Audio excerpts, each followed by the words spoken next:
বিসমিল্লাহির রহমানির রহিম। Voice of people with কাজলের পক্ষ থেকে জানাই অভিনন্দন। দর্শক, টান টান উত্তেজনা কিন্তু চলছে ঢাকা বিশ্ববিদ্যালয় নির্বাচন নিয়ে, কিন্তু এক ধরনের উত্তেজনা এখন খুবই তুঙ্গে অবস্থান করছে।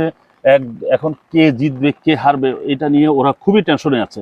যার পরিপ্রেক্ষিতে যারা বিপি জিএস প্রার্থী যারা, তারা কিন্তু ডোর টু ডোর ওরা রাত্রে বিরাত্রে দিনে ঘুম ভাত সব খাওয়া দাওয়া ওরা বন্ধ করে ইলেকশন করার জন্য ওরা বিশেষ করে ভোটারদের কাছে যাচ্ছে। এটাই হলো ইলেকশনের বিউটি।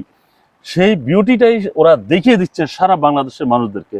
উত্তেজনা থাকবে, তারপর ভোট যেন তার পক্ষে নেওয়া যায় সেই বিষয়ে তাদের একটা প্রচেষ্টা থাকবে, কিন্তু এখানে কোনো হিংস্রতা থাকবে না, কোনো অন্যায় করা থাকবে না, কোনো টাকা পয়সার লেনদেন থাকবে না। তারা মন জয় করে ভোট নিতে চাচ্ছেন। এই জিনিসটা প্রতিচ্ছবি হিসাবে কিন্তু জাতীয় নির্বাচনে এটা ফুটে উঠবে বলে বিশেষজ্ঞ সহ বাংলাদেশের মানুষ, ভোটের যে কার্যক্রম চলবে সেটা কে জিতে সেই ব্যাপারে সারা বাংলাদেশের মানুষ অধীর আগ্রহে অপেক্ষা করছে। দর্শক, ভালো থাকবেন। আল্লাহ হাফেজ।